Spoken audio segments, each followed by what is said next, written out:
آیت نمبر سورۃ آل عمران کی آیت نمبر 170 بسم اللہ الرحمن الرحیم الحمد للہ رب العالمین والصلاة والسلام علی اشرف الانبیاء والمرسلین نبینا محمد وآلہ وصحبہ اجمعین. اعوذ باللہ من الشیطان الرجیم. مثل ما ينفقون في هذه الحياة الدنيا كمثل ريح فيها صر أصابت حرث قوم ظلموا أنفسهم فأهلكت وما ظلمهم الله ولكن أنفسهم يظلمون. يا أيها الذين آمنوا لا تتخذوا بطانة من دونكم لا يألونكم خبالا ودوا ما عنتم قد بدت البغضاء من أفواههم وما تخفي صدورهم أكبر قد بينا لكم الآيات إن كنتم تعقلون. مثال ما اس چیز کی جو اس کو ما موصولہ کہتے ہیں. ينفقون یہ لوگ خرچ کرتے ہیں. فی هذه الحیات الدنیا اس دنیاوی زندگی میں. کا مانند مثلی مثال ریح ایک آندھی. کا مثلی ریح اس آندھی کی مثال کی مانند ہے. فیہا جس میں سرٌ ایک پالا ہے ایک شدید سردی ہے. اصابت وہ آندھی پہنچی. اصاب یصیبو پہنچنا اسی کا اسم فاعل ہے مصیبہ. مصیب یا مصیبت پہنچی لگی. حرثا کھیتی کو. حرثا اس پر زبر ہے سابق تو جس کا مطلب ہے کہ یہ منصوب ہونے کی وجہ سے مفعول بھی ہے. وہ آندھی پہنچی ایک کھیتی کو. حرث قوم ایک قوم کی ایک جماعت کی کچھ لوگوں کی. قوم کا مطلب جماعت قوم کا مطلب لوگ. حرث قوم کچھ لوگوں کی کھیتی کو پہنچی. ظلموا جو ظالم ہیں جو ظلم کرنے والے تھے. انفسہم اپنی جانوں پر. تو اہلکت وہ برباد کر کے. اہلکت یہ آندھی کی طرف ہے. وہ آندھی برباد کر کے تباہ کر کے ہو اس کو. ہو کی ضمیر حرث کی طرف ہے. حرث مذکر ہے عربی میں. اردو میں ہم اس کا ترجمہ کھیتی کرتے ہیں. فاہلکت ہو تو اس آندھی نے وہ کھیتی برباد کر دی تباہ کر ڈالی. وما ظلمهم اور نہیں ظلم کیا ان پر اللہ نے. ولیکن مگر انفسہم وہ اپنی ہی جانوں پر یظلمون ظلم کرنے والے تھے. پوری آیت کا ترجمہ. مثال اس چیز کی جو یہ لوگ دنیاوی زندگی میں خرچ کرتے ہیں اس آندھی کی سی ہے جس کے اندر ایک شدید پالا ہے. وہ آندھی کچھ ایسے لوگوں کی کھیتی کو پہنچی جو اپنی جانوں پہ ظلم کرنے والے تھے. تب وہ آندھی اس کھیتی کو تباہ کر گئے. اور اللہ نے تو ان پر ظلم نہیں کیا مگر وہ اپنی جانوں پر ظلم کرنے والے تھے. یا ایھا الذین آمنوا اے وہ لوگوں جو ایمان لائے. لا تتخذوا مت اختیار کرو. اخذ یأخذ کا مطلب ہوتا ہے پکڑنا. اتخذ یتخذ اختیار کرنا اپنانا. بطانتاً ہمراز یا رازدار. یا اس کا ترجمہ ہم کرتے ہیں جگری دوست یا جسے کہتے ہیں پیٹی دوست. یہ بطانہ کا لفظ آپ کو پتہ ہے بطن کسے کہتے ہیں پیٹ کو کہتے ہیں. اور بطن اس چیز کو کہتے ہیں جو چھپا ہوا ہو. اصل میں کہتے ہیں کہ عربی میں دو لفظ یہ چلتے ہیں بطانہ اور زہارہ. یہ پرانے انداز کا بلکہ آج کل بھی جو کپڑے بنتے ہیں آپ نے وہ دیکھا ہوگا اس کا جو ڈیزائن ہوتا ہے نا وہ باہر سے اور ہوتا ہے اندر سے نا وہ اتنا اچھا نہیں ہوتا. سویٹر تک کا بھی بہت مختلف کپڑوں کا نا عربوں کی زبان میں آپ دیکھیں اس کا بھی جو باہر والی سائڈ سے ہو اس کا بھی نام ہے عربی میں. جو اندر والی سائڈ سے ہو اس کا بھی نام ہو. اچھا جو کپڑے کا جو باہر والی سائڈ ہوتی ہے اس کو زہارہ کہتے ہیں، زوئے کے ساتھ ظاہر سے نا زہارہ، اور جو کپڑے کی جو اندر والی سائڈ ہوتی ہے اس کو بطانہ کہتے ہیں، بطانہ۔ اچھا تو بطانہ، اچھا تو جو کپڑے کا جو اندر والا حصہ ہے ظاہر ہے وہ آپ کے جسم کے ساتھ لگتا ہے، تو اس وجہ سے وہ جو آپ کا بہت ہی ہمراز ہو، وہ جو آپ کا ہر وقت کا جو ہے نا وہ ساتھی ہو، دوست ہو، جس کے ساتھ اپنی آپ ہر بات کر لیں گے، اس کو پھر یہ بھی بطانہ بولا گیا ہے، بطانہ۔ اچھا یہاں تھوڑی سی ہم وضاحت بھی کر دیں کہ نبی صلی اللہ علیہ وسلم نے کہا کہ کوئی نبی ایسا نہیں ہوا جس کا کوئی نہ کوئی بطانہ نہ ہو، کوئی یعنی وہ جو نا بہت قریب کے لوگ جو اس کے ہمراز ہوتے ہیں، اس کے ساتھ ہر وقت صلاح مشوروں میں شریک ہوتے ہیں۔ تو فرمایا کہ جو اچھے مشورے دینے والا یا اچھے جو ہے نا وہ صحبت رکھنے والا ہو تو وہ مطلب اس کے لیے بہت اجر ہے، اور جو برے مشورے دینے والا ہو، بری صحبت رکھنے والا ہو، وہ اللہ کو ناپسند ہے۔ اس مضمون کی حدیث نبی صلی اللہ علیہ وسلم نے فرمائی ہے۔ اچھا یہ جو بادشاہوں کے جو بہت قریبی مصاحب ہوتے ہیں، جن کے ساتھ ان کی ساری جو ہے نا وہ صلاح مشورے وغیرہ ہوتے ہیں، ان کے لیے باقاعدہ لفظ بولا جاتا ہے۔ آج کل کی زبان میں ایک لفظ چلتا ہے کچن کیبنٹ۔ کیا مطلب ہوتا ہے کچن کیبنٹ کا؟ کیبنٹ بھی بڑی ہوتی ہے، اس میں سے بھی کچھ ہوتے ہیں جو بالکل پیچھے ہر بات وہ آپس میں کرتے ہیں، پھر وہ حتیٰ کہ اپنی جو تھوڑی سی بڑی مجلس ہے اس میں بھی وہ بات لے کر آتے ہیں جو اندر انہوں نے کر لی ہوتی ہے۔ یہ نا اصل میں لیئرز ہر بندے کی زندگی میں ہوتی ہیں کہ نا کچھ باتیں ایسی ہوتی ہیں کہ جو اس نے بظاہر جو ہے نا مجلس میں منوا رہا ہوتا ہے، کہہ رہا ہوتا ہے، لیکن اصل میں وہ کہیں اور مان آیا ہوتا ہے، کہیں اور جو ہے نا اس نے کر لی ہوتی ہے۔ تو اس کا مطلب ہے کہ بہت ہی اعتماد کا حلقہ، اگر ہم یہ اس کے لیے لفظ بول لیں بطانہ، بہت ہی اعتماد کا حلقہ، یہ بڑا اہم لفظ تھا تو اس کی میں نے وضاحت کر دی ہے۔ یا ایھا الذین آمنوا لا تتخذوا بطانۃ، اے ایمان والو ہرگز مت اختیار کرو ایسا کوئی ہمراز، ایسا کوئی اعتماد کا ٹولہ، کوئی اعتماد کے لوگ، من دونکم اپنے سے ما سوا، اپنے غیر مذہب کے۔ من دونکم کا مطلب اپنے غیروں سے مراد ہے، غیر کون ہے یہاں پر؟ دوسرے مذہب کے لوگ، دوسرے دین کے، کسی دوسرے عقیدے کے لوگ۔ اپنے ما سوا لوگوں میں سے کسی کو اپنا معتمد ٹولہ، اپنا معتمد حلقہ مت بناؤ۔ لا یألون، نہیں کمی کریں گے، جو نہیں کمی کرتے۔ آلا یألو کا مطلب ہوتا ہے کمی کرنا، قصور کرنا، کمی چھوڑنا۔ کم تمہارے ساتھ، لا یألونکم نہیں کمی کریں گے تمہارے ساتھ، خبالن خرابی کرنے کی۔ خبال کہتے ہیں خرابی کرنا، فساد کرنا، معاملے کو بگاڑنا۔ وہ تمہارے ساتھ معاملہ بگاڑنے میں کوئی کمی نہیں کریں گے، جہاں جہاں تمہارا معاملہ خراب کیا جا سکتا ہو اس میں وہ بالکل کمی نہیں کریں گے۔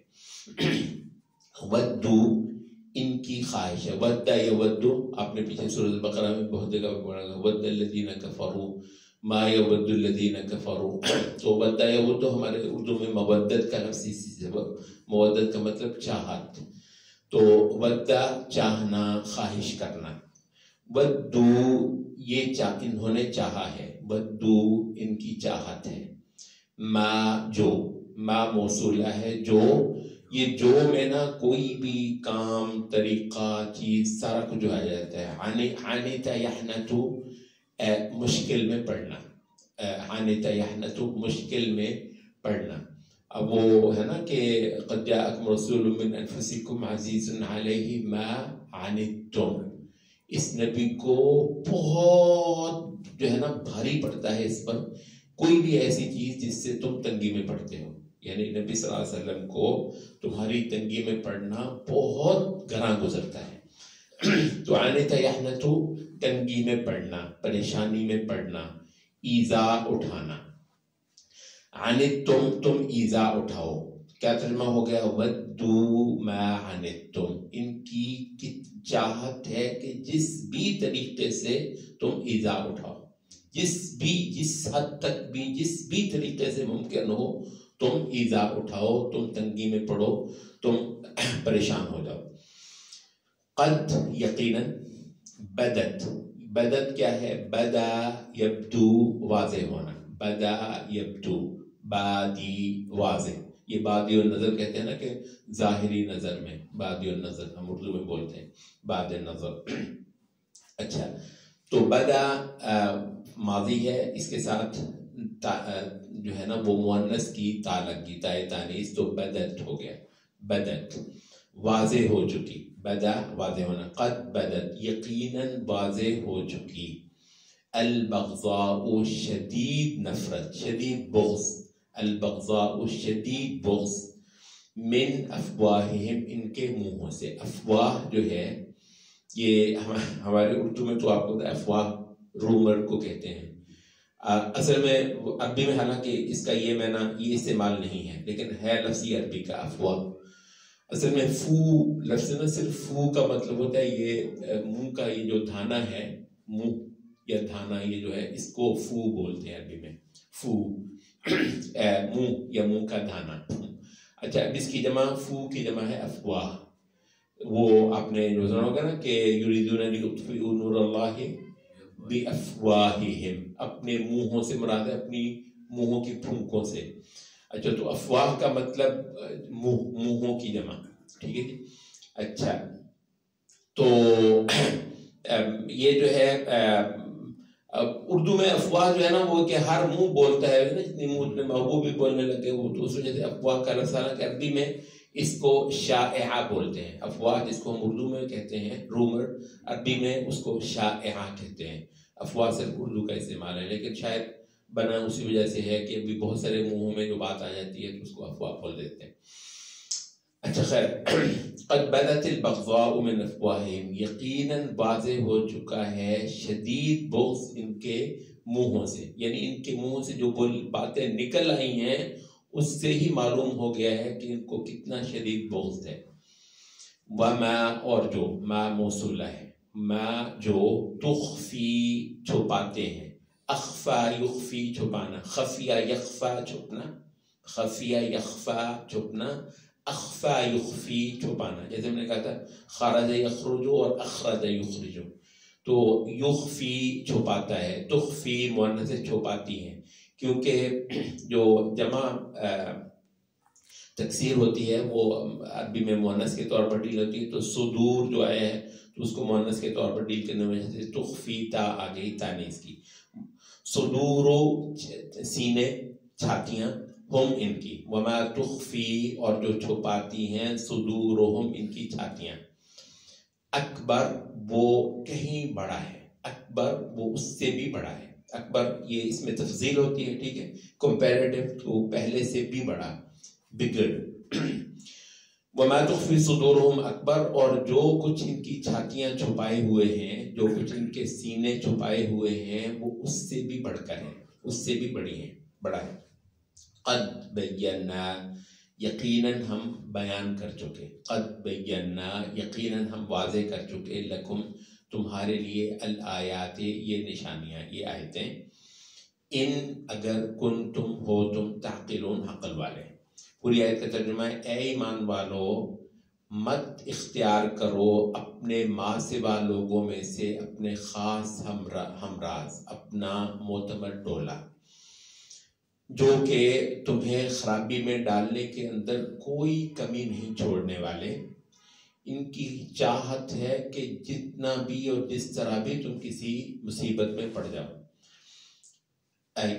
یقیناً ان کے منہوں کی بولی ہوئی باتوں سے ہی شدید بغض واضح ہو چکا ہے، اور ابھی جو ان کی چھاتیاں چھپائے ہوئے، سینے جو چھپائے ہوئے ہیں وہ اس سے بھی بڑھ کر ہے.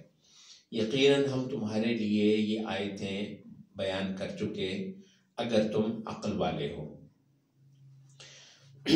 ہا انتم، ہا یہ اس میں اشارہ ہے، ہا یہ انتم تم، اولائی وہ لوگ ہو، اولائی وہ لوگ، ہا انتم اولائی یہ رہے تم جو وہ لوگ، تحبون کہ تم محبت کرتے ہو، ہم ان سے، ولا یحبونکم اور وہ تم سے محبت نہیں کرتے، یہ رہے تم جو ان سے محبت کرتے ہو جبکہ وہ تم سے محبت نہیں کرتے، وتؤمنون اور تم ایمان رکھنے والے ہو بالکتاب اللہ کی کتابوں سے، کلی سب کی سب اللہ کی ساری ہی کتابوں پر تم ایمان رکھنے والے ہو، وَإِذَا اور جب لقو ملیں گے یا ملتے ہیں، کم تم کو، قالو تو بولتے ہیں، آمنا ہم ایمان لائے، وَإِذَا خَلَوْا اور جب وہ علیحدہ ہوتے ہیں، جب وہ خلوت میں جاتے ہیں، عضو تو چباتے ہیں، عضا یعضو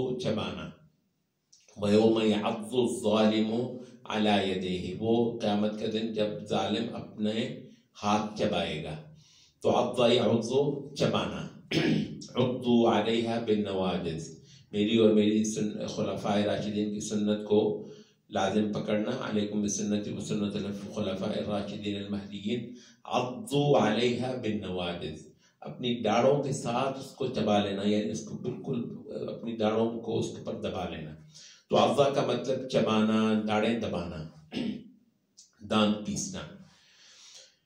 الاناملہ انملہ جو ہے یہ ہاتھوں کے جو آگے کے پور ہوتے ہیں اس کو انملہ بولتے ہیں، اور اس کی جمع انامل، یہ اپنے ہاتھوں کی جو اگلی پورے ہیں ان کو یہ کاٹتے ہیں، من الغیظ غصے سے، یہ کہتے ہیں کہ یہ ایک تعبیر ہے، ایکسپریشن ہوتی ہے کہ یہ دانت پیس ہے۔ اب دانت پیسنا کا ضروری نہیں کہ ایک بندہ فزیکل دانت پیس رہا ہو تو ہی آپ اس کا نا ایک غصہ، ایک بہت زیادہ آپ سے ایک تکلیف کا اظہار جو ہے اس پر آپ کہتے ہیں دانت پیسنا، تو ایگزیکٹلی یہ کہتے ہیں یہ ضروری نہیں کہ فزیکلی وہ اپنے ہاتھوں کو، اپنی پوروں کو اپنے دانتوں میں دے کر تو چبا رہے ہوں، ضروری نہیں ہے، بلکہ یہ زبان کا ایک ایکسپریشن ہوتا ہے۔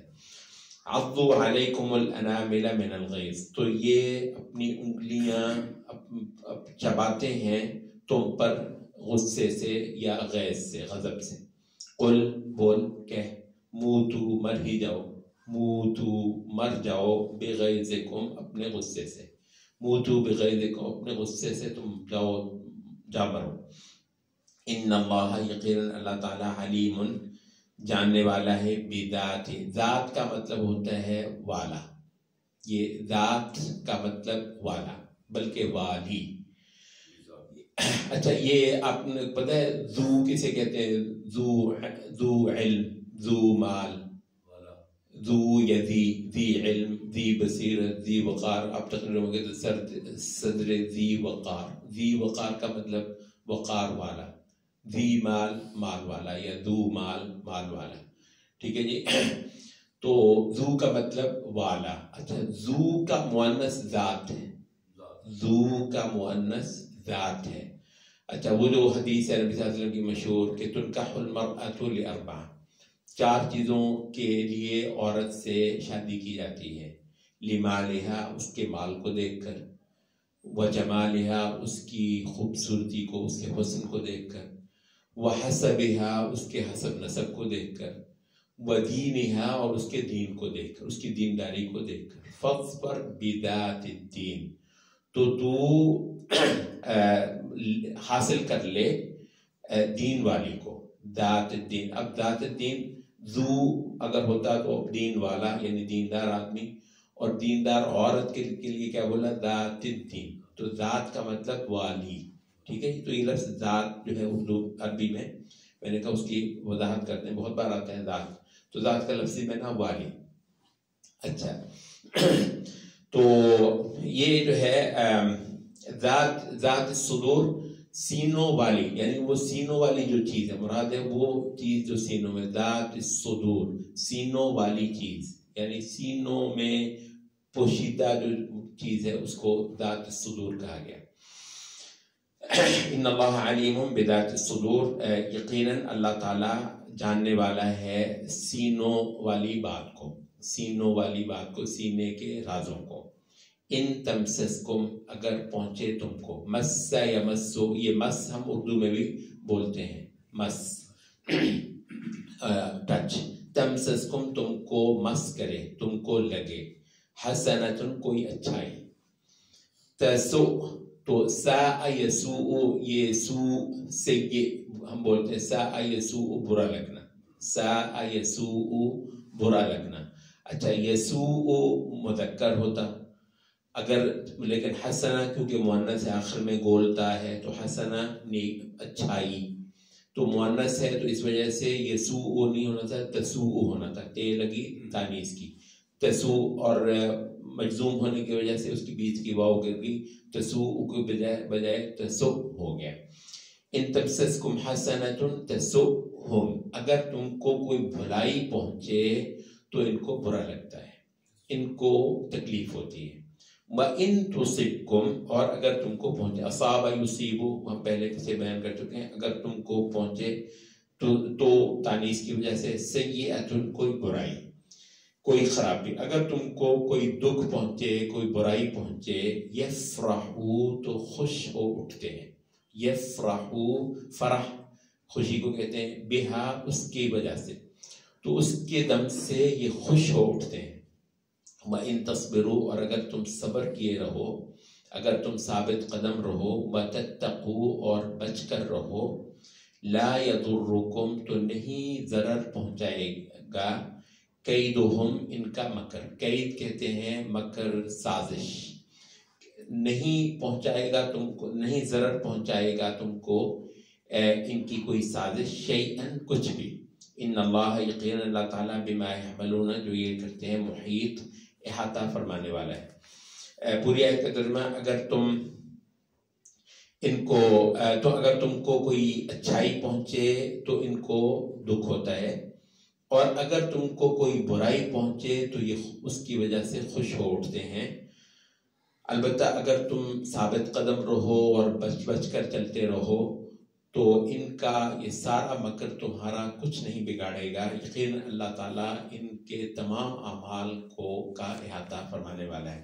آج ہم نے زیادہ پر ہماری اب کوشش یہی ہوگی کہ جو ہے نا ہم انشاءاللہ اس سے یعنی سورت سے جلدی فارغ ہو جائیں، خاصا لمبا جو ہے نا ہمارا ہر سال ہو گیا ہے. اچھا کچھ مقامات ہوتے ہیں ظاہر ان کو کھولنے کے لیے زیادہ کرنا ہوتا ہے، لیکن کچھ چیزیں ایسی ہوتی ہیں کہ جن کو پھر بندہ. اچھا پہلی آیت میں تو جو بیان ہوا عبداللہ ابن عباس رضی اللہ عنہ سے تفسیر آئی ہے کہ یہ صرف کا مطلب ہوتا ہے ایک زہر یا ایک وبا، تو ایک آندھی جس کے اندر کوئی وبا ہو. البتہ وہ وبا کیا ہو اس پر بعد دوسرے مفسرین نے کہا صرف یہ ایک شدید سردی ہوتی ہے جو کہ فصلوں کو بالکل جو ہے نا وہ تباہ کر دیتی ہے، فصلوں کی جتنی کوئی وہ فائدہ مندی ہوتی ہے اس کو ختم کر دیتی ہے. تو ایک خاص قسم کا پالا ہوتا ہے، تو پالے والی کوئی ٹھنڈی ہوا، شدید سردی کی لہر جو کہ فصلوں کو تباہ کر دے. اچھا یہاں پر بات کی ہے مثل ما ينفقون فی هذه الحیات الدنیا، کفار جو ہیں بہت کچھ دنیا میں خرچ کرتے ہیں. اچھا یہاں پر خرچ سے مراد کیا ہے؟ یہاں جو پیچھے جو پورا سیاق ہے اس میں ہے کفار کا خرچ کرنا دین اسلام کو ختم کرنے کے لیے اور اپنے کفر کو دنیا کے اندر مضبوط کرنے کے لیے. تو یہ اصل مضمون یہ ہے کہ رسول اللہ صلی اللہ علیہ وسلم کی جو بعثت ہوئی ہے دنیا کے اندر بہت بڑی سطح پر شرک کو مٹا دینے والی ہے انشاءاللہ العزیز، اور بہت بڑی سطح پر اسلام، عدل، انصاف، خدا پرستی کا دورہ کروا جانے والی ہے. وہ جو اعلان کروایا گیا تھا نا کہ قل وقل جاء الحق وزهق الباطل، دیکھو حق آ چکا ہے، مراد ہے رسول اللہ صلی اللہ علیہ وسلم کی بعثت کے ساتھ اور آپ کے جو ہے نا توحید کا علم اٹھا لینے کے ساتھ اب جہان میں ایک نیا دور ہے. اچھا اس چیز نے انشاءاللہ العزیز قیامت تک رہنا ہے کہ حق کا بول بالا رہے اور باطل جو ہے وہ پست ہو جائے اور حق کے سامنے کھڑا نہ رہ سکے، باطل مٹتا چلا جائے. تو یہ عمل ہے. اب اس کے راستے میں روڑے اٹکانے کے لیے بلا شبہ جاہلیت نے پوری کوشش کی. اچھا ایسا نہیں ہے کہ اللہ تعالیٰ نے کافروں کے بالکل ہاتھ باندھ دیے ہوں اور نبی صلی اللہ علیہ وسلم کو اور صحابہ کو تلواریں پکڑا دی ہوں جی ان کے گاٹے اتارو. ایسا نہیں ہے، بلکہ جسے کہتے ہیں نا کہ ایک فیئر پلے جو ہے اللہ رب العزت نے اس جہان میں بلا شبہ کروایا ہے. یعنی فوجیں ان کے پاس بہت زیادہ تھیں، طاقتیں ان کے پاس بہت زیادہ تھیں، آلات حرب ان کے پاس بہت تھے، سارا کچھ تھا، اور انہوں نے نہ کوئی کمی کی، نہ پلاننگ میں، نہ منصوبہ سازی میں، ہر چیز میں انہوں نے بہت بہت کچھ جو ہے نا وہ خرچ کیا.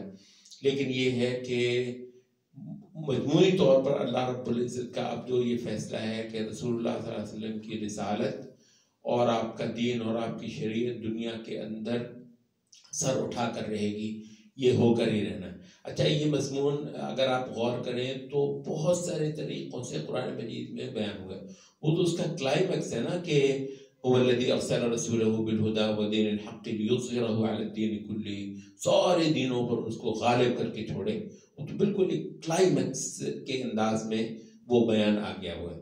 ورنہ یہ کہ اب رسول اللہ دنیا میں تشریف لا چکے ہیں اور اب اللہ تعالیٰ نے اس کو لازماً دنیا میں غالب کر کے ہی چھوڑنا ہے، یہ مضمون بے شمار. تو وہ کہتے ہیں دراصل یہ آیتیں ساری کی ساری اسی مضمون ہی کا بیان ہے، شریعت محمدی کا لا محالہ انسانی دنیا کے اندر جیت کر دکھانا. اچھا اور کفر کو پسپا کرنا. تو اب اس پر جو ان کے اتنی زیادہ کوششیں ہوئی ہیں وہ یہ ہے کہ ایک فصل پر انہوں نے بہت زیادہ انویسٹمنٹ کر لی ہوئی ہو، لیکن یہ ہے کہ ایک ایسی وبا آئے، ایک ایسی آندھی آئے جو اس کو بالکل ختم کر کے راکھ کر کے چھوڑ دے. اور تو تھے وہ کون لوگ؟ یہ وہ لوگ تھے کہ جنہوں نے یہ ظلم کی کھیتی بنائی تھی. وَمَا ظَلَمَهُمُ اللَّهُ وَلَكِنْ أَنفُسَهُمْ يَظْلِمُونَ. اللہ تعالیٰ نے جو ان پر ظلم نہیں کیا ہے، انہوں نے ہی دراصل ان کا یہ خیال تھا کہ زمین آسمان کے مالک جو خدا ہے جس نے اپنی نبوتیں اور رسالتیں بھیجی ہیں، کسی طریقے سے ان کے ساتھ معاہدہ نہیں کر لیں. اب ایسوں کے ساتھ اللہ رب العزت کیوں کوئی روح رعایت فرمائے. اچھا یہ تو شریعت محمدی کے جیت پانے کی ایک خوشخبری ہے جو یہاں پر بیان ہوئی ہے کہ بظاہر اس میں بہت بڑی بڑی رکاوٹیں تم کو نظر آتی ہیں، لیکن جو ایمان والے ہیں وہ اللہ کے اس وعدے پر یقین رکھیں، یہ انشاءاللہ العزیز اس نے غالب آ کر ہی رہنا ہے.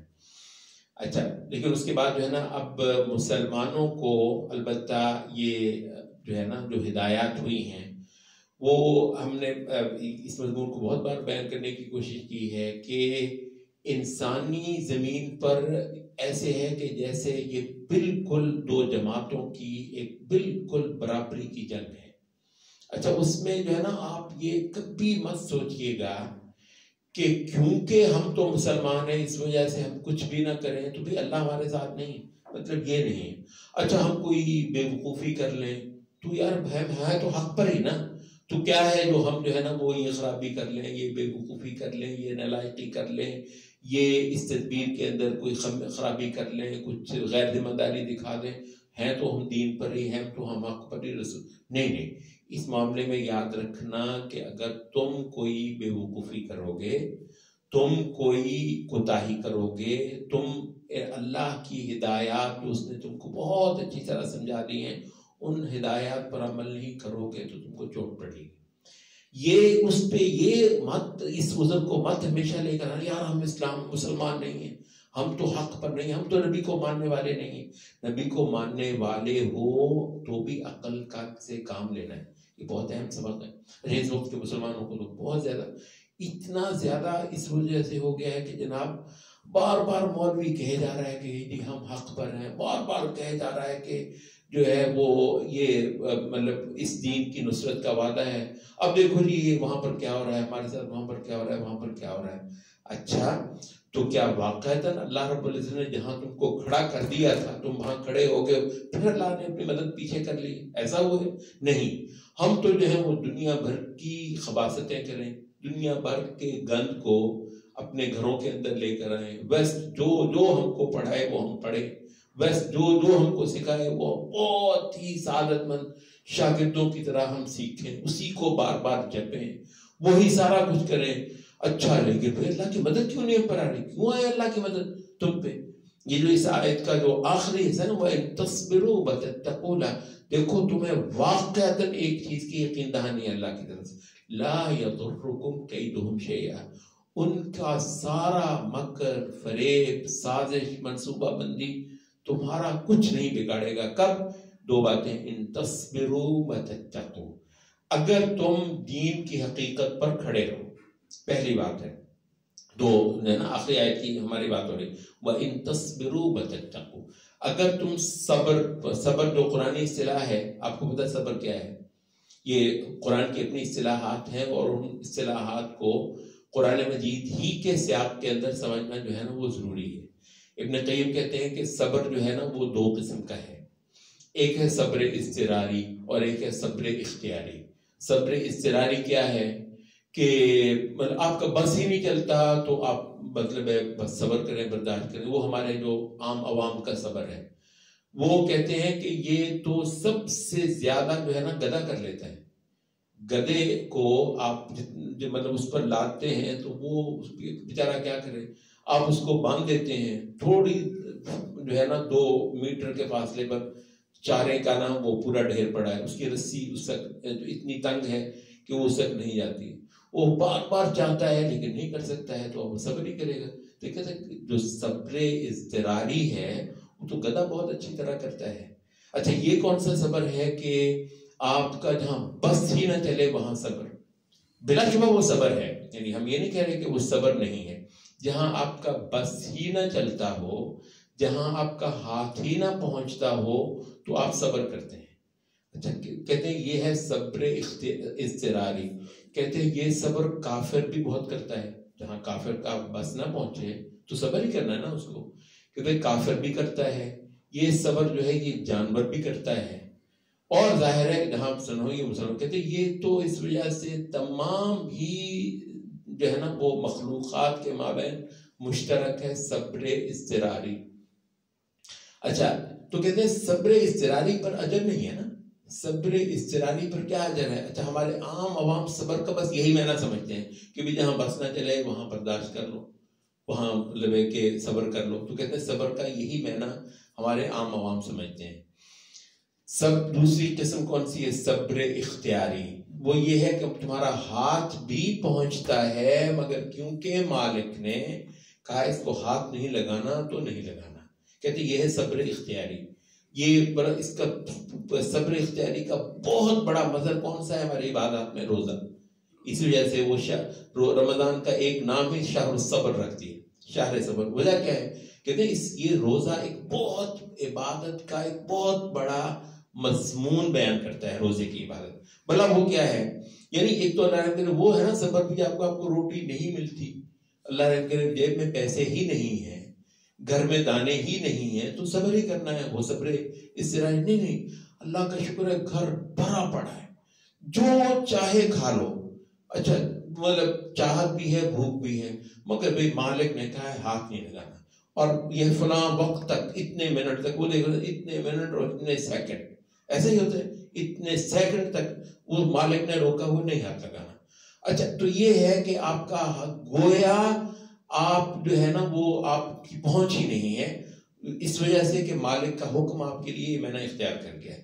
تو وہ کہتے ہیں کہ یہ جو قرآن مجید کا جو بیان کیا ہوا صبر ہے، دراصل وہ صبر اختیاری ہوتا ہے، وہ صبر اضطراری نہیں ہوتا ہے. وہ صبر اختیاری ہوتا ہے کہ سارا کچھ ہے لیکن مالک کی حدوں کا شعوری طور پر، روحانی وجدانی طور پر پوری چاہت اور محبت سے اور قربان ہونے کے جذبے سے آپ اس کی پابندی کریں. تو یہ ہے صبر. ٹھیک ہے جی. تو ہر چیز کے اندر اچھا سب سے بڑھ کر جو صبر کا دائرہ ہے کہتے ہیں وہ ہے دین اسلام کی حقیقت پر ڈٹنا.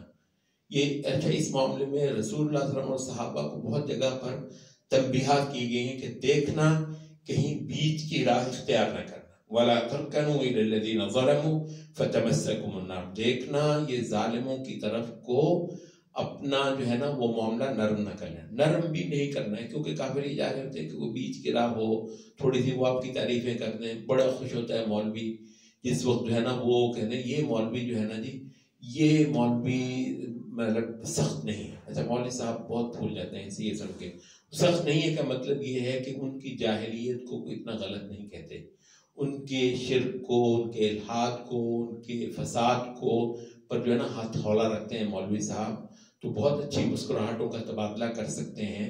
تو وہ ان کو یہ مولوی بہت پسند آتے ہیں. تو اہل جاہلیت کے ہاں پسند آنا چاہیے. نہیں ہوتا ہے کہ آپ ضرور ان کی کسی باطل کی تعریف ہی کرنے لگے, نہیں, ان کے باطل سے اگر آپ تھوڑی سی خاموشی بھی اختیار کر لیں, تھوڑا سا ہتھولا بھی رکھ لیں, بے شک آپ باطل نہیں بولتے, لیکن باطل کے نبی کس لیے آتا ہے؟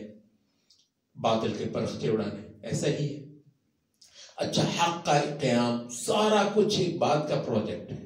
حق کا قیام, حق کو کھڑا کرنا, یہ بات کا ایک پروجیکٹ ہے. وہاں سے پہلے باطل کو ہٹانا پہلے, تو باطل کو پہلے ہٹایا جائے گا, حق کی اقامت اس کے بعد ہوگی.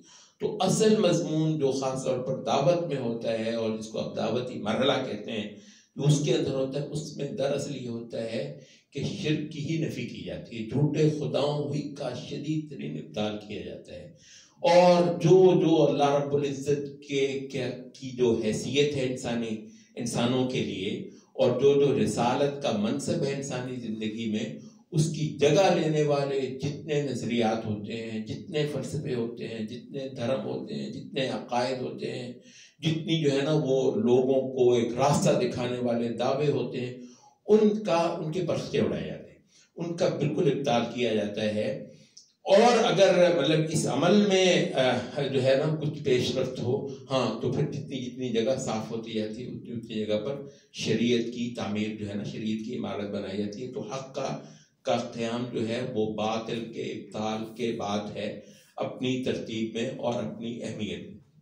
اچھا, تو جو مولوی صاحب ہیں وہ ان سے کیا مطلوب ہوتا ہے, وہ یہ ہے کہ اسی باطل کے لیے تھوڑے سے نرم ہو جائیں, اسی کے ساتھ جو ہے نا مسکراہٹوں کے تبادلے کا ایک اچھا سا فن سیکھ کر رہے ہیں, اور جو ہے نا وہ مطلب ایسا کریں کہ لوگوں کو یہ ہو جائے کہ نہیں ہم ٹھیک ہی ہیں, ہم کو ایسے غلط باطل پر نہیں, ہم کو ایسے دوزخ کی راہ پر نہیں. اور جو ان کی آنکھیں کھول دے, ان کو جھنجھوڑ کر رکھ دے, ان کو بتا دے کہ تم خدا اور اس کے رسولوں کے ساتھ تصادم کے راستے پر ہو, اور سوائے رب العزت کی اطاعت میں آنے کے تمہارے پاس کوئی آپشن نہیں اس جہان کے اندر, ورنہ سیدھی دوزخ اور خدا کا عذاب ہے, اور بالکل ایک تباہی اور بربادی ہے. اب یہ لہجے اختیار کرنا توحید کے بیان میں, رسالت کی دعوت میں, آخرت کے حوالے سے لوگوں کو تیار کرنے کے حوالے سے, جس کو آپ انذار کہتے ہیں, تو یہ کہتے ہیں سب سے بڑھ کر جو ہے نا, تو وہ یہ صبر یہ ہوتا ہے کہ دین کی حقیقت پر قائم ہو کر دکھانا. یہ جو بات ہے نا, اب یہ نبی صلی اللہ علیہ وسلم کو بہت کادوا لیفتنونک عن الذی اوحینا الیک, قریب تھا کہ یہ تم کو جو ہے نا وہ جو چیز ہم نے تم کو وحی کر رکھی ہے اس سے کہیں یہ تھوڑا سا تم کو ہٹا دیتے. تو وہ وہی بیان ہے جس میں وہ کہتے تھے کہ تم جو ہے نا ہمارے خداؤں کو غلط کہنا چھوڑ دو, ہمارے خداؤں کے لیے جو ہے نا اتنے شدید سخت الفاظ جو ہے نا یہ متروک ٹھہرا دو.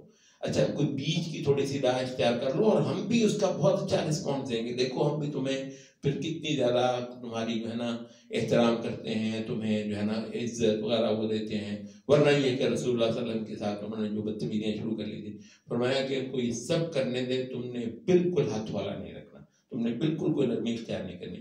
تو کہتے ہیں یہ قرآن مجید کا جو صبر کا تصور ہے وہ دراصل سب سے پہلے دین کی حقیقت پر کھڑا ہونے کا عمل ہے. اس کے بعد پھر یہ ہے کہ آپ یہ بعض گناہوں کو چھوڑیں, بعض برائیوں کو ترک کریں. وہ جو انسان کے نفس میں ہے جی, وہ مال کی محبت ہے, عورتوں کی محبت ہے, روپے پیسے کی جائز ناجائز کا فرق ختم کر دینے کی محبت ہے, یہ جو بالعموم جو ہے نا اتباع احوا کے حوالے سے ہمارے مولوی کا بیان ہے. مطلب یہ اس پہ میں بہت بار اس کی اصلاح کرنے کی کوشش کرتا ہوں. اللہ کرے کہ مطلب یہ چیزیں جو ہے نا وہ صحیح طریقے سے ہمارے وہ اسلامی نیریٹو ہے اس میں ہو جائے. تو مولوی کا بیان جو ہے نا وہ اتباع احوا کے حوالے سے وہ یہی کہ روپے پیسہ, سونا چاندی, عورتیں, یہ فحاشی, اس طرح کی چیزیں, مطلب یہ اس پر آ جاتی ہے, اس سے اللہ روک رہا ہے. ہم کہتے ہیں کہ یہ بہت ثانوی چیز ہے. قرآن مجید کے بیان صبر کے حوالے سے بھی اور اتباع احوا سے انذار کرنے کے حوالے سے بھی یہ بہت ثانوی ہے۔ اصل میں کیا ہے، جھوٹے خدا، باطل معبود، شریعت سے متصادم راستے، طریقے، فلسفے، ان کا ابطال، اصل میں یہ ہے اتباع احوا کا جو قرآنی نیریٹو ہے اس کا بیان۔ اس کو بہت اچھی طرح سمجھنا ضروری ہے، کیونکہ وہ دوسری چیز گناہ میں آتی ہے، دوسری چیز زیادہ سے زیادہ گناہوں میں آتی ہے، جن کے حوالے سے آپ کو بتایا بہت ساری احادیث میں آتا ہے، آیات میں یہ ہے کہ اللہ بہت بہت بخشنے والا ہے۔ اس کا مطلب یہ نہیں کہ جب بسم اللہ کرو جتنے گناہ کرنے ہیں استغفر اللہ وہ کرنے لگ جاؤ، مراد یہ ہے کہ وہ البتہ یہ ہے کہ شرک کے ساتھ تھوڑی سی بھی نرمی کرنا، شرک کے ساتھ، جاہلیت کے ساتھ تھوڑی سی خیر سگالی بنا لینا، یہ آفت سب کو لگی ہوئی ہے، مولویوں سے لے کر دائیوں سے لے کر ہر تاریخ جو ہے نا وہ یہ چاہ رہی ہے کہ ہم جو ہے نا کہیں وہ اس لیول سے بچ جائیں جس کا نام بنیاد پرستی ہے، یہ شدت پسند ہے۔ یعنی جاہلیت کا راج ہو تو بھائی اس کے بالکل ابطال کرنا، اس کے پرخچے اڑانا شدت پسندی ہی ہوگا نا، وہ تو اس کو شدت پسندی ہے۔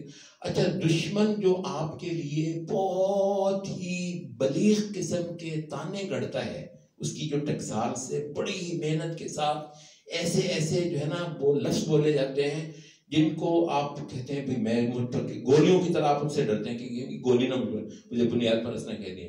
تو اس وجہ سے یہ بہت اہم ہے کہ صبر کا مطلب دین کی، توحید کی، رسالت کے جو انسانوں سے مطالبے ہیں اس کی حقیقت پر جم کر کھڑا رہنا۔ وَإِن تَصْبِرُوا، اگر تم ثابت قدم، اس وجہ سے ہم نے ترجمہ یہاں پر ان تصبروا کا مطلب کیا ہے، اگر تم ثابت قدم رہو، اگر تم جمے رہو۔ ایک بات، وَتَتَّقُوا، اور بچ کر رہو۔ اچھا، کہتے ہیں کہ اس میں جو ہے نا بسا اوقات جو ہے وہ اس کا مفعول آتا ہے قرآن مجید میں، اکثر اوقات مطلق آتا ہے تتقوا، بچ کر رہنا۔ کیا مطلب بچ کر رہنا؟ یعنی جن چیزوں سے تمہارے رب نے تم کو خبردار کیا ہے، ہر چیز اپنی اہمیت کے لحاظ سے، جس سے زیادہ خبردار کیا ہے اس سے زیادہ بچ کر رہنا، جس سے نسبتاً کم خبردار کیا ہو اس سے نسبتاً کم۔ تو اسی ترتیب سے، جس ترتیب سے اللہ نے مسلمانوں کو مختلف باتوں، عقیدوں، رجحانات، رویوں سے خبردار کیا ہوا ہے، ان سے بچ کر رہنا۔ تو یہ ہو گیا دو، ایک صبر اور ایک تقوی۔ تو ان تصبروا لا یضرکم کیدہم شیئا، تب یہ ہے کہ ان کا سارا مکر فریب یہ چھوٹا نہیں ہے۔ وَمَكَرُوا مَكْرًا وَإِنْ كَانَ مَكْرُهُمْ لِتَزُولَ مِنْهُ، ایسے مکر اور ایسی سازشیں کہ جس سے پہاڑ ہل کر رہ جائیں، لِتَزُولَ مِنْهُ الْجِبَالُ، پہاڑ ہل کر رہ جائیں۔ سبحان اللہ، مطلب ایسا نہیں ہے کہ شیطان کی فوجوں نے اور شیطان کی قائم کی بڑی بڑی امپائرز نے اپنا زور لگانے میں کوئی کمی چھوڑی ہو، تو یہ بہت کریں گے، مگر یہ ہے اس صورت میں تم کو خدائی پروٹیکشن حاصل ہے۔ کہتے ہیں صحابہ نے وہ راز معلوم کر لیا تھا جس کو خدائی پروٹیکشن کہا جاتا ہے، صحابہ خدا کی پناہ میں آ گئے۔ اچھا، تو اس وجہ سے سازشیں وہ تو کہا ہے اتنی بڑی بڑی ہیں کہ پہاڑ ہل جائیں۔ اچھا جی، پلاننگز تو ختم ہے ان پر، وہ اگر پلاننگز ان کی ہو تو حقیقت یہ ہے کہ اگر ان کی پلاننگز ہوتی، شیخ سفر الحوالی نے ایک بڑا خوبصورت جملہ کہتا ہے، واللہ جتنے بڑے بڑے پلاننگ کے پی ایچ ڈیاں، ہزار پی ایچ ڈیاں کروا کے نا ایک چیز پر فوکس کر کے تو ادارے کھڑے ہوئے، یہ جو ان کے ادارے ہیں نا پلاننگ کے، منصوبہ بندی کے، عالم اسلام کے ساتھ نمٹنے کے، کہتے ہیں آپ کے تصور سے بھی بڑھ کے پیسہ ان کے پاس بہت ہے۔ اچھا، دنیا کے بہترین دماغوں کو بٹھا کے ریسرچ کروا کے اور جناب کر، وہ کمی نہیں۔ تو اس وجہ سے ریسرچ کی اور پلاننگ کی تو کوئی کمی نہیں۔ تو شیخ ظفر الحوالی کا وہ جملہ میں آپ سے شیئر کر رہا تھا، کہتے ہیں واللہ کو اسلام کے علاوہ کوئی دین اور ہوتا نا جس کو دنیا سے ختم کر دینے کے لیے اتنے زبردست ادارے اور اتنی زبردست منصوبہ، کہتے ہیں کب کا ختم ہو چکا ہوتا۔ اچھا، مزید کی بات یہ ہے کہ مسلمان خراٹے لے رہے ہیں، کوئی ایک ڈھنگ کا ادارہ مسلمانوں کے پاس نہیں ہوگا جو ان کے لیے پلاننگ کرے، راتوں کو بیٹھا جاگ رہا ہو، ان کے لیے پی ایچ ڈیز کر رہا ہو، ریسرچ کر رہا ہو، یہ کر رہا ہو، جو کچھ ہو رہا ہے سارے واقعات وغیرہ کو جو ہے نا پروسیس کر کے ان کے مطابق جو ہے نا وہ ایک بیانیہ دے رہا ہو، کوئی شاید ایک بھی ڈھنگ کا ادارہ مسلمان خراٹے لے رہے ہیں اسلام پھر قائم ہے. کہتے ہیں یہ صرف اسلام کا معجزہ ہے، ورنہ کہتے ہیں کہ اس کا عشر اشیر بھی اگر مطلب منصوبہ بندی کسی اور مذہب کو دنیا سے مٹانے کے لیے ہو جاتی نا، دنیا کی اتنی بڑی بڑی قوتیں مجتمع ہو چکی ہوتی، 200 سال تک سر جوڑ کر بیٹھنا ہے اس کا خاتمہ کیسے کرنا ہے، تو کب کا مٹ چکا ہوتا. مگر کیونکہ یہ حجت ہے انسانوں پر خدا کی کہ اللہ یہ خدا کا گاڑا ہوا ہے، تو ہماری چیز تھوڑی ہے. اگر ہمارے بس ہوتا تو پتہ نہیں اسلام کا کیا ہوتا. یہ ہے خدا کا دین. تو یہ ہے رسول اللہ صلی اللہ علیہ وسلم کی چھوڑی ہوئی چیز انسانیت کے لیے. شرف ہمارا یہ ہے کہ ان سارے گناہوں کے ساتھ، ان ساری اس کے ساتھ پھر ہماری لاج رہ جاتی. ماشاءاللہ وہ چند لوگ کھڑے ہوتے ہیں، اللہ ان کے دم سے ہی جو ہے نا وہ وہاں پہ ہمیں خوشی دکھا دیتا ہے، وہاں پر ہمیں جیت دے دیتا ہے، پھر دکھا دیتا ہے کہ اسلام کتنی بڑی قوت ہے. اسلام کے اندر ہر لحاظ سے، تہذیبی لحاظ سے، روحانی لحاظ سے، وجدانی لحاظ سے، سماجی لحاظ سے ایسا ڈائنامزم ہے، ایسا ڈائنامزم ہے. آج بھی جگہ جگہ یہ ثابت ہو رہا ہے کہ جس بھی انسانی مجموعے نے سنجیدگی کے ساتھ اس دین کو لیا ہے، نصرت اور جو ہے نا وہ عزت اللہ نے اس پر بہت بہت جو ہے نا وہ اتاری ہے اور اس کے دشمن کو خوار کیا اس کے مقابلے میں. تو یہ ہے جو ہے نا بنیادی مضمون تو جو آخر میں بیان ہوا ہے کہ تم نے جو ہے نا یہ 2 کام کرنے ہیں، صبر اور تقوی، تب تم خدا کی پناہ کا وہ راز پالو گے. پھر جو ہے پھر ان کی منصوبہ بنیاں رہیں تم خدا کی پناہ میں ہو. پھر تم ایسے صحابہ کو اللہ نے پھر راستہ بنوا دیا جیسے گویا کوئی چیز ہی نہیں تھی. کیوں؟ فرمایا کہ ان اللہ بما یعملون محیط، ان سب کا گھیراؤ اللہ کرنا جانتا ہے. اللہ کو ان ساروں کا گھیراؤ کرنا آتا ہے. اس کے لیے کچھ مشکل نہیں. کیا چیز لے کر آئیں گے بھی اللہ کے تو حد سے تو باہر نہیں ہوگی نا. تو اللہ رب العزت کے تو جو ہے نا وہ طاقت اور قدرت کے دائرے کے اندر ہی رہے گی.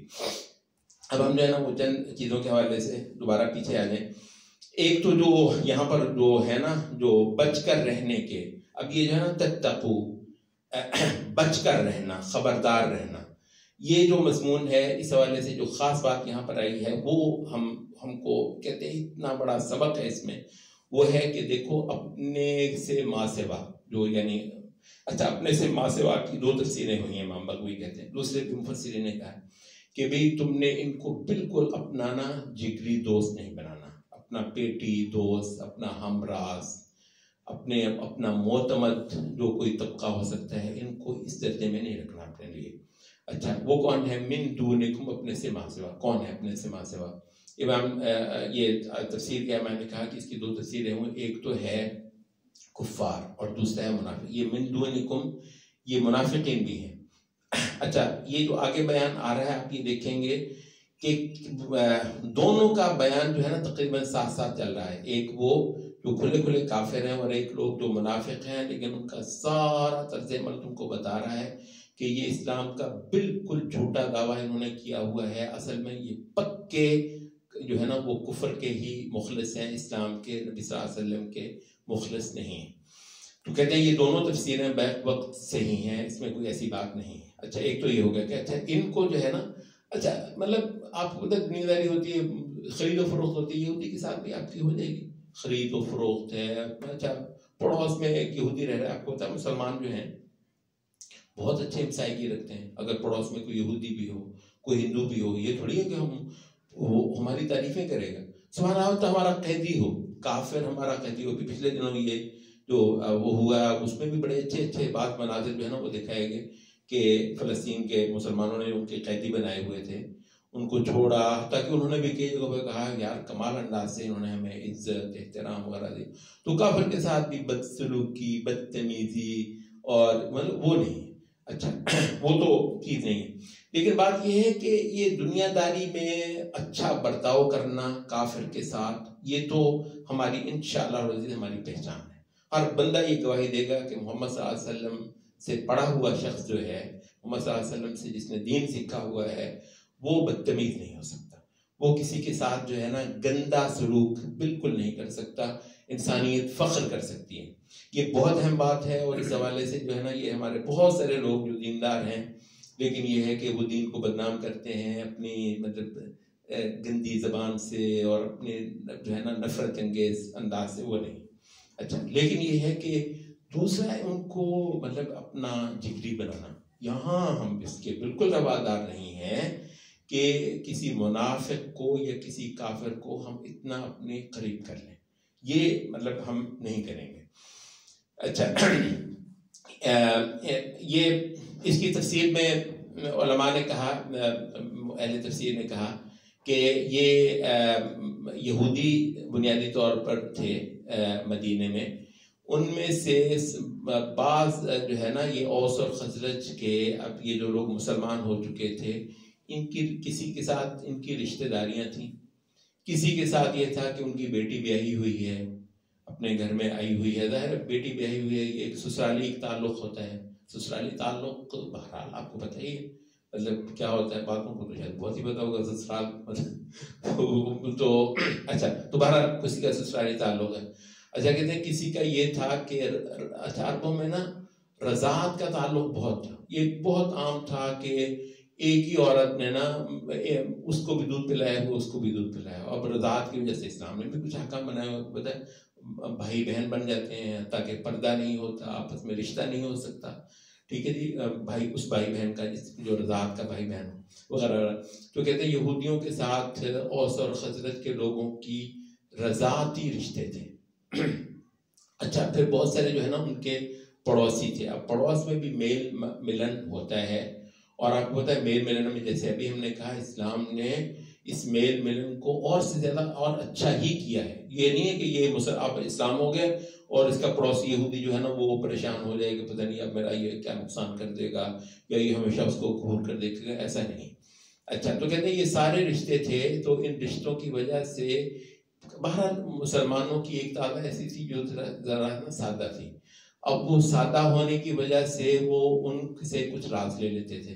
مسلمان کیا کرتے ہیں، اب ظاہر ہے یہ سارے کے سارے جو بھی اوس اور خزرج میں سے مسلمان ہوتا تھا اب وہ رسول اللہ صلی اللہ علیہ وسلم کا سپاہی بھی ہے. اچھا پتہ نہیں شام کو رسول اللہ صلی اللہ علیہ وسلم میں بلا لینا، پتہ نہیں صبح کو ابھی رات کو نبی صلی اللہ علیہ وسلم کی طرف سے ان کو احکام آتے ہیں کہ بھی وہاں پہنچنا ہے، وہاں پہنچنا ہے، وہاں جنگ ہے، وہاں گھات لگانی ہے، وہاں کی جو ہے نا وہ نگرانی کرنی ہے، آ کے مجھے اطلاع دینی ہے وغیرہ وغیرہ. یہ سارے کے سارے اوس اور خزرج بلکہ تمام مہاجرین اور انصار کا بنیادی کام جہاد تھا. یہ بہت علم میں رہے. اصل میں یہ فوج تھی اسلام کی. اچھا یہ بیک وقت جو ان کو باقی وقت بچتا تھا نا، یعنی یوں کہیں جب ان کو چھٹی ملتی تھی نا اس میں یہ اپنی تجارت کرتے تھے. اصل میں تھے یہ رسول اللہ کے سپاہ. ہر وقت رسول اللہ نے جس وقت جس کو جو حکم دے دینا ہے، اس نے نہیں کہنا کہ اللہ کے رسول میرا وہ کام ہے تو نہیں، وہ حکم آنا ہے تو اس نے نکل جانا ہے کام پہ ہے. ہاں جس وقت رسول اللہ صلی اللہ علیہ وسلم کی طرف سے ان کو اجازت ہے تو اس میں وہ کھیتی باڑی بھی کر رہے ہیں، اس میں وہ اپنا بازار میں اپنی تجارت بھی کر رہے ہیں، کوئی اور بھی اس طرح کے کام کاج جو ہے نا وہ کر رہے ہیں. اور یہ نہیں کہ سارے کے سارے جو ہے نا وہ کہیں سے سرکاری تنخواہیں لے رہے ہیں، بلکہ یہ کہ ہر آدمی اپنی کر کے بھی کھا رہا ہے اور بیک وقت اسلام کی سپاہ میں بھی. کہتے ہیں ایسا ماڈل جو ہے نا اس قدر فدائیت کا یہ صرف مہاجر اور انصار ہی دے سکتے تھے، شاید اس سطح پہ کسی اور کو پورا اترنا ممکن نہ ہو. اچھا اب یہ تھا کہ ان میں سے ہر ایک کو رسول اللہ صلی اللہ علیہ وسلم کی طرف سے جو ہدایات وغیرہ آنی تھیں وہ ہر ہدایات ہی تقریباً ایک طرح کا راز تھا.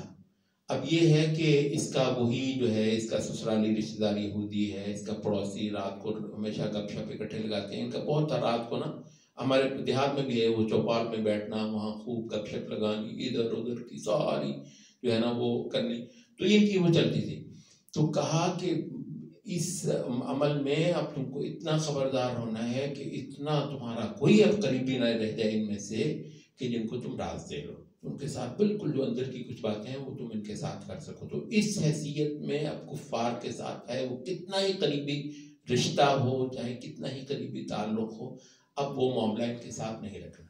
ایسا کہتے ہیں کہ یہ جو ہے یہ بنیادی طور پر مسلمانوں کو عمومی ہدایت بھی ہے کہ کافروں کے ساتھ اپنی دوستی وغیرہ میں اس حد تک بالکل نہیں جائے. کافروں سے محبت میل ملاپ جو ہے نا ایک حد سے بڑھانا وہ درست نہیں ہے اور جائز نہیں. اچھا اب لیکن یہ ہے کہ خاص طور پر ان میں سے پھر وہ لوگ بتائے گئے ہیں، وہ کون سے ہیں جن کے بارے میں یہ خاص طور پر بتایا گیا. یہ بھی ذرا نوٹ کرنے کی بات ہے کیونکہ اس میں شک نہیں ہے کہ بہت سارے کافر بھی جو ہیں، بہت سارے کافر بھی کسی مار پر نہیں ہوتے. آج آپ ان کے بارے میں وہ خام خواہ آپ اتنی ہی سخت رویہ اختیار کریں، یہ بھی درست نہیں ہے. ٹھیک ہے، مطلب وہ آپ کے ہو سکتا ہے آپ اسلام لے آئے، وہ آپ کے ماموں کا بیٹا ہے، وہ آپ کے چچا کا بیٹا ہے، ٹھیک ہے، آپ اسلام لے آئے، آپ رسول اللہ کے ساتھی بن گئے ہیں.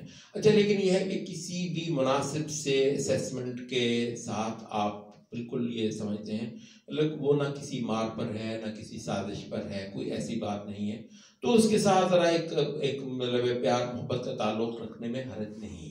ایسا بالکل نہیں. وہ ایک بسا اوقات عقیدہ پڑھاتے ہوئے نا اس طرح کا ہوتا ہے گویا ہر کافر کے ساتھ آپ نے اٹھنا بیٹھنا کھانا پینا ختم ہی کر لینا ہے. میں آپ سے عرض کروں ایسا کوئی بیان دین میں نہیں، ایسی کوئی ہدایت دین میں نہیں.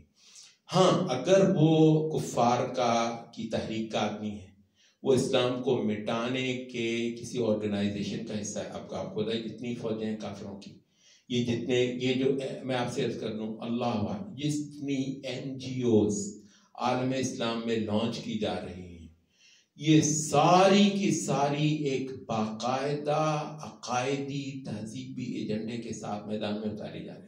ہمارے جتنے باخبر علماء ہیں سب نے یہ بات کہی ہے کہ اس وقت کا جو NGOs کہتے ہیں یہ ایک طرح کی ایسٹ انڈیا کمپنی ہے، باقاعدہ ایک طرح کی وہ ایک زمانے میں انہوں نے وہ تجارت، ایسٹ انڈیا کمپنی کہتے ہیں ایک تجارتی کمپنی تھی، کہتے ہیں ایک زمانے میں انہوں نے تجارت کے ذریعے سے عالم اسلام کو فتح کیا تھا، عالم اسلام کے بڑے حصے کو فتح کیا تھا.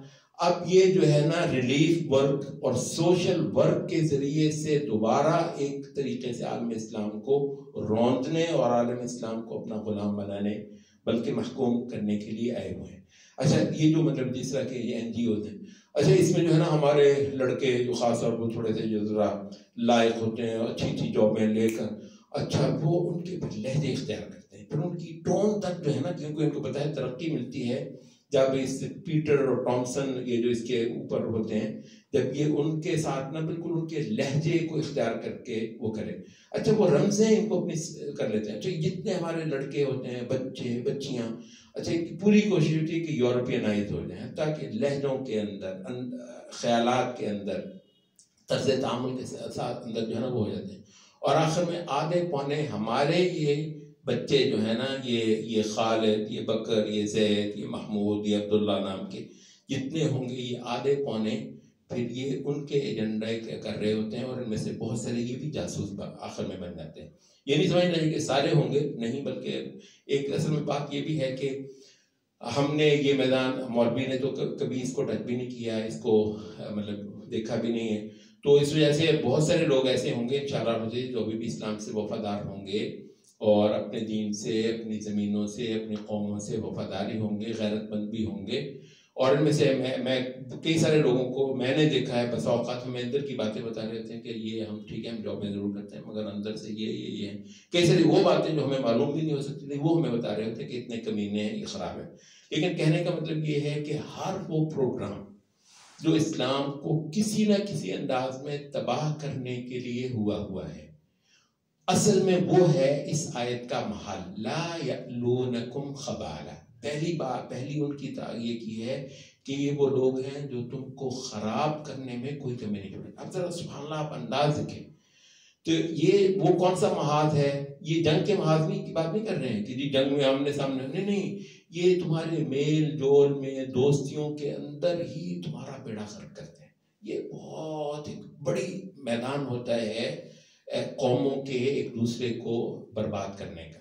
یہ جو ہوتا ہے نا کہ سماجی پروگرام جو ہوتے ہیں، یہ چاہے محلے کی دوستیاں ہوں، کیونکہ بڑے پریمیٹیو سی سوسائٹی تھی مدینے کی، اس وجہ سے یہ کہہ دیا، وہ محلے کی دوستیاں ہوں، سسرالی رشتہ داریاں ہوں، رضاعتی رشتے ہوں، یا پھر یہ ہے کہ آج کل جو ہے نا یہ اس طریقے سے آپ کی ان کے ساتھ جابیں کرنا، ان سے ویزے مانگنا، ان کے معتمد بننا، ان کے جو ہے نا قربت کر کے کچھ دن دنیا کا کچھ کمانا، سارا کچھ میں ہے.